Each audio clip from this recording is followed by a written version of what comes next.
अस्सलामुअलैकुम। Biology 10th class lecture number 2 gases exchange इन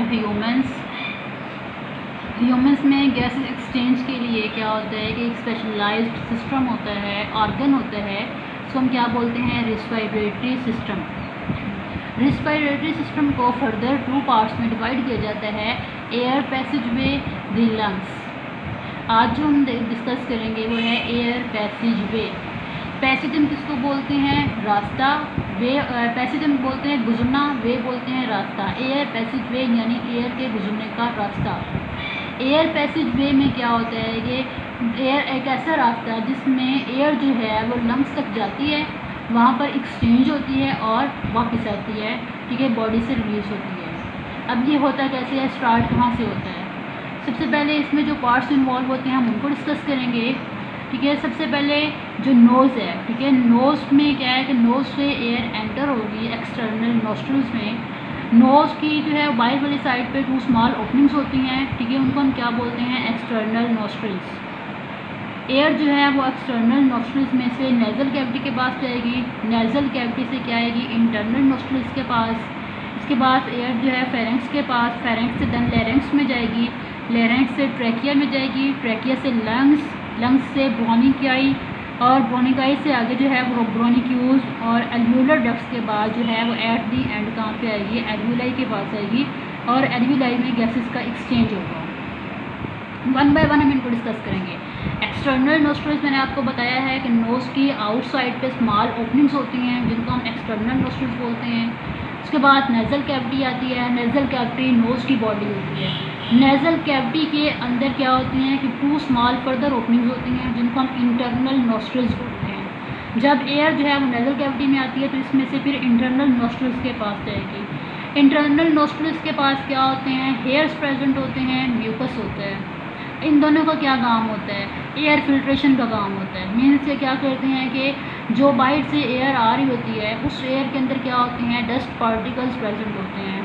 अब ये जो हेयर्स होते हैं ये डस्ट पार्टिकल्स को क्या करते हैं, उसमें से रिमूव करते हैं और एयर जो होती है उसको फिल्टर कर देते हैं। म्यूकस का क्या काम होता है कि जो बाहर से एयर आ रही होती है उसके टेम्परेचर को मेंटेन करती है और उसका जो टेम्परेचर होता है उसको बॉडी के टेम्परेचर के इक्वल कर देती है, ठीक है।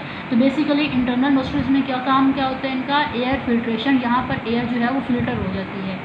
इसके बाद एयर किसके पास आती है, फेरेंक्स के पास। फेरेंक्स क्या होता है, मस्कुलर पैसेज होती हैं, मसल्स प्रेजेंट होते हैं इसके, और ये जो फेरेंक्स है ये कॉमन होता है, ठीक है, फूड और एयर के लिए क्या होता है, कॉमन होता है। फेरेंक्स के बाद एयर किसके पास आएगी, लेरेंक्स के पास आएगी। लेरेंक्स का दूसरा नाम क्या होता है, वॉइस बॉक्स, यानी यहाँ से आवाज़ पैदा होती है। कैसे बना हुआ, किस चीज़ से होता है, कार्टिलेज प्रेजेंट होता है, लेरेंक्स के अंदर कार्टिलेज प्रेजेंट होता है, ठीक है। इसके बाद क्या होते हैं, वोकल कार्ड्स होते हैं। वोकल कार्ड्स क्या होते हैं, फिब्रस बैंड्स होते हैं जिनको हम वोकल कार्ड्स बोलते हैं। जब एयर जो है वो वोकल कार्ड्स के साथ, वोकल कार्ड्स में से गुजरती है, टकराती है, तो ये वोकल कार्ड्स क्या करते हैं, वो वाइब्रेट करते हैं, और वो क्या, जब ये वोकल कार्ड्स वाइब्रेट करेंगे तो क्या होगा, साउंड प्रोड्यूस होगी। तो फेरेंक्स के बाद लेरेंक्स के पास एयर आएगी, लेरेंक्स के बाद किसके पास जाएगी, ट्रैकिया के पास जाएगी। ट्रैकिया क्या है, विंड पाइप है, ठीक है, 12 सेंटीमीटर लॉन्ग होता है। इसके अंदर क्या होते हैं, सी शेप्ड कार्टिलेजिनस रिंग्स होते हैं। देखें जैसे ये हमारे पास क्या है कि ये क्या है, ट्रैकिया है, ये इसके अंदर C shaped cartilaginous rings present होते हैं। अब इनका ये सी शेप क्यों होते हैं, इनका क्या काम होता है। अब ये जो सी शेप होते हैं ये इसलिए होते हैं कि ताकि जो है वो ट्रैकिया जो है वो उसकी पोजीशन सही रहे, वो फटे ना।